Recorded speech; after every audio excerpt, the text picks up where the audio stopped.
My husband has been starting to gross me out lately, and now it's getting to the point where he can't even remember 70% of our conversations about how he makes me feel, and I'm starting to feel like I just want out of this marriage. I, 40F, and my husband, 40M, have been together since high school. We have built a financially stable and respectful relationship. He is a great father and role model to our young children. He does equal share around the house, laundry, cooking, parenting, etc. Over the past 3 to 5 years, I'm continuously finding him less and less attractive. We've been to counseling together over this. And we've had many peaceful conversations, but nothing seems to improve from my perspective. I'm going to list a few examples, and before Reddit jumps on me saying these things are stupid, please understand we've been together for a long time, and all the little things eventually snowball into big things. He forgets about 70% of our conversations. I'm having to give him reminder receipts on everything we've talked about. He snores while awake, literally. His face and hair smell so bad, to me, anyways. I'm pretty sure it's just his bodily oils. When he wants attention, he gets really immature and starts talking in a baby voice. He leaves boogers and skin flakes and slash around the sink. I could go on with more examples, but let's not keep you here forever. We have talked about every single one of these things, and more. If there could be a medical issue, he's been to a doctor. Everything is fixable, but it's not being fixed. I know I'm not perfect. But these things seem to irritate me to my core.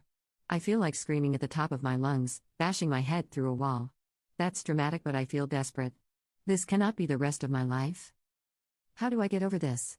Or what can we further do so we can live happily the rest of our lives? Edit, this is really blowing up. And I'm thankful for everyone's comments. Keep commenting. I think a lot of us are finding community, and can resonate with one another. Even in the disagreements, there's quite a bit of valuable information.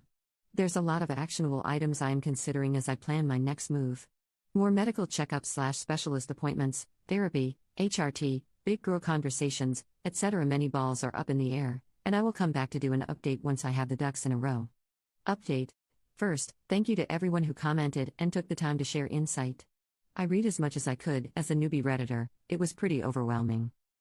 Just a few of my own comments. I do recognize I'm in perimenopause. I will be talking to my doctor about this. Even though the rage boils my entire being, I still remember how to be gentle, kind, and empathetic. I was never a raging batch towards him like a few suggested. I'm more forceful with my tone to truly get my message across. As many of you pointed out in the comments, I've let a lot slide in the past, which is how I've gotten here. So perimenopause rage is actually emboldening me to be more assertive. My annoyance is amplified, but his behavior is still unacceptable. He doesn't have ADHD, that's actually me, lol. Unless mine is so bad, he looks neurotypical, lol. He has gained weight over the past few years. He's not obese, but he's been an athlete the majority of his life, and so the extra 50 to 70 pounds is probably a lot for him and is causing a lot of the issues. The hygiene issues will have to be discussed another day. Based on what happened tonight, I don't think he could have handled it. I will be making skincare suggestions but will not be purchasing things for him. He's a grown-ass man and can do that himself. I've been proactive to make sure I'm taking care of myself as I age. I don't need to be making his doctor appointments and buying him his skincare. And the baby voice thing, I'll just keep telling him it's deeply unattractive and honestly gross. To the update, sorry so long, it was like I was talking to a child. Tonight, we were relaxing in bed, and I began by saying, have you ever considered getting tested for sleep apnea? He says, apprehensively, yes. I have, and waited for me to continue.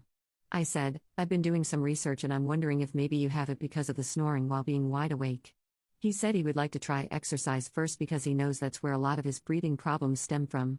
I continued by saying it's not just the snoring, but if it's lack of oxygen, maybe that would explain the weak memory. He continued to say he knows he has a thick neck and wants to try working out first. I stayed quiet for a long time after this.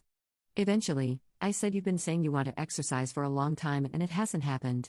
It's fine that you want to get back into shape, but I'm more concerned about the lack of memory and I can't wait around for you to find time to work out. I feel like I can't have meaningful conversations with you. I can't trust you're going to remember them. He just kept going back to the exercise solution. So I said I'm grasping at solutions to present to you, hoping you'll consider something to improve this. This is a you thing now, and I can't do it for you. I've been giving you suggestions for a while, and now including getting tested for sleep apnea. Choose what you want to do or not, but I can't live like this anymore. It was quiet for a long time, and it was pretty obvious he wasn't really understanding the full scope of it. So I continued to say that I don't have a partner I can trust to have any type of conversation with, because there's no guarantee that he'll remember. I try to have mindless conversation about plans that we have or about the kids, and when he proves again that he can't remember, it makes me feel even more alone. I told him I can't have a partner where I can't connect with or feel I can share important things with knowing I'll be disappointed and let down later. He tried to deflect by asking how often I thought this was happening. Let me tell you, if I was a violent person, now is about the time I would have ripped his eyeballs out. He seriously was not understanding the severity of this. I said, it happens enough that I try to give you a little, but when you forget I'm reminded all over again that you do this often enough. I'm angry all the time about it, is how often you forget. If you need that indicator, he acknowledged this.